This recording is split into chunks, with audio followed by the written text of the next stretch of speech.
আসসালামু আলাইকুম সবাইকে। আজকের ভিডিওতে আমি আপনাদের দেখানোর চেষ্টা করব আমি বেশ কিছুদিন আগে গ্রামে গিয়ে ড্রোন উড়িয়েছিলাম, কিছু সিনেমেটিক শট নিয়েছিলাম আর কিছু মানুষের সাথে মজা করেছিলাম। তো সেই সব নিয়ে থাকছে আজকের এই ভিডিওটি। তো কথা না বেরিয়ে চলুন ভিডিওটি শুরু করে দেওয়া। তো প্রথমে আমি ড্রোনটা ভালোভাবে সেট আপ করে নিচ্ছিলাম। আপনারা যারা ড্রোন উড়িয়ে থাকেন তারা জানেন একটা ড্রোন ফ্লাই করার আগে প্রপার ওয়েতে সেট আপ করার জন্য বেশ খানিকটা সময় প্রয়োজন হয়। আমি যেহেতু গ্রামে ছিলাম তখন মনে ভালো নেট পাচ্ছিল না, সেই জন্য আমাকে ড্রোন উড়ানোর জন্য ভালো হ্যাসেল পড়তে হয়েছে। যেহেতু সিঙ্গেল ব্যাটারি 20 থেকে 25 মিনিটের বেশি ফ্লাই করতে পারবো না, সেজন্য আমি আগেই প্ল্যান করেছিলাম কোথা থেকে শটগুলো নেব, কিভাবে শটগুলো নেব, সেই জিনিসটা নিয়ে আগে থেকেই প্ল্যান করার চেষ্টা করছিলাম। আর একটু তাড়াতাড়ি করারও চেষ্টা করছিলাম, কারণ সানটা পড়ে যাচ্ছিল। সান পড়ে গেলে ফুটেজ কোয়ালিটি একদমই বাজে আসে। অবশেষে 10 মিনিট চেষ্টা করার পরে ফোনে নেট চলে আসে আর আমাদের জিপিএসটা কানেক্ট হয়ে অপেক্ষার পালা শেষ। এবার ড্রোনটি ফ্লাই করে দেওয়ার পালা।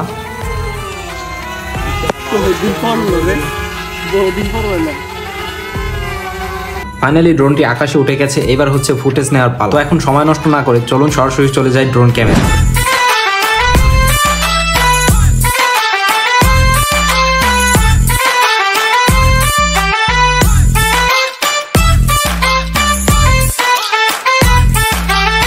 আর এখন আমরা নেমে এসেছি ধান ক্ষেতের উপরে। ধান ক্ষেত থেকে কিছু শট নেওয়ার জন্য আমি চেষ্টা করছিলাম গ্রামের সবুজ ফসলি জমি এই ড্রোন শটের মাধ্যমে তুলে ধরতে। হঠাৎ ক্যামেরা দেখতে পেলাম ড্রোন উঠছে, এই জিনিসটা সবুজ ব্যাকগ্রাউন্ডে খুবই ভালো লাগছে। তো আমি একটু নিচে বসে গেলাম একটু বাতাস খাওয়ার জন্য। আর ড্রোন ফ্লাই করতে করতে একটা সময় আমি প্রায় অ্যাক্সিডেন্ট করে ফেলেছিলাম ড্রোনের সাথে। খুবই ডেঞ্জারাস ছিল এই জিনিসটা। একটু হলে ড্রোনের প্রপেলার গুলো আমার মুখে লেগে যেত, বাট একটুর জন্য বেঁচে গিয়েছি।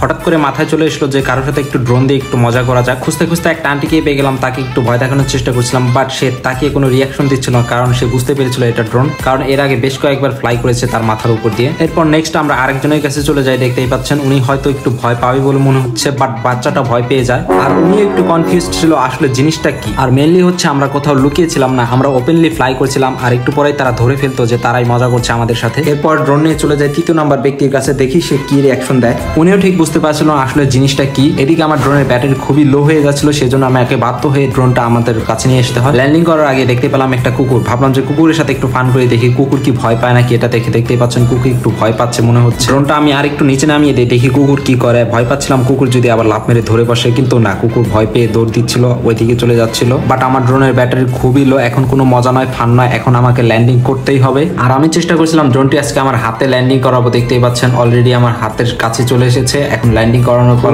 স্মুথ ভাবে ল্যান্ডিং হয়ে গেল আমার ড্রোনটি। তো আজকের ভিডিওটি এই পর্যন্তই। ভিডিওটি ভালো লাগলে শেয়ার করে দেবেন। সবাই ভালো থাকবেন, সুস্থ থাকবেন। দেখা হচ্ছে পরের কোনো ভিডিওতে।